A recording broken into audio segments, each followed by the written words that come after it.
आणि पुढची बातमी अशोक खरात प्रकरणाचे अपडेट देणारी। भोंदू खरातचं आता ठाणे कनेक्शन समोर येत आहे। ठाणे महानगरपालिकेतील वादग्रस्त अधिकारी महेश आहेर अशोक खरातच्या संपर्कात असल्याची माहिती मिळते।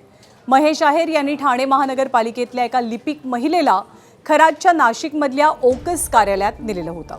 पण या महिलेच्या इच्छेविरोधात महेश आहेर आणि खरातनं तिच्यावरती लिंबू फिरवून हातामध्ये तिला एक खडा घालायला दिला होता असा आरोप एका महिलेचा आहे।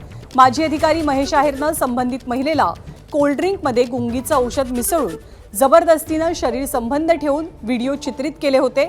शिवाय महिलेचे व्हिडिओ तयार करून सोशल मीडियावर व्हायरल करण्याची धमकी देत वारंवार शरीर संबंध तिच्यासोबत ठेवल्याची तक्रार पीडित महिलेनं महेश आहेरच्या विरोधात नोंदवली आहे। या प्रकरणी कासारवडवली पोलीस स्थानकात गुन्ह्याची नोंद झाली आहे।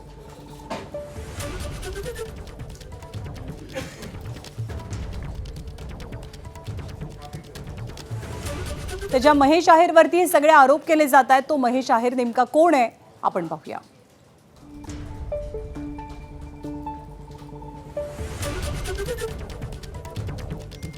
महेश आहेर ठाणे महानगरपालिकेतले निवृत्त अधिकारी आहेत।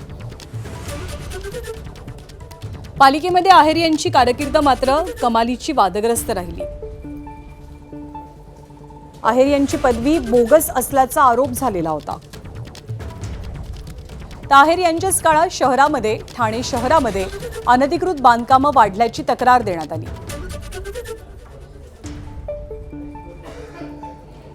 मुलगी आणि जावयाला ठार मारण्याचा कट आहेर यांनी रचल्याचा आरोप जितेंद्र आव्हाडांनी केला होता।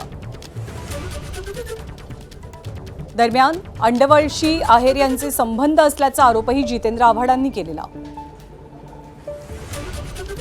आव्हाड यांच्या कार्यकर्त्यांकडून आहेर यांना मारहाण सुद्धा झाली होती। काँग्रेसचे तत्कालीन ठाणे जिल्हाध्यक्ष विक्रांत चव्हाणांना दमदाटी केल्याचा आरोपही महेश आहेर यांच्यावर आहे।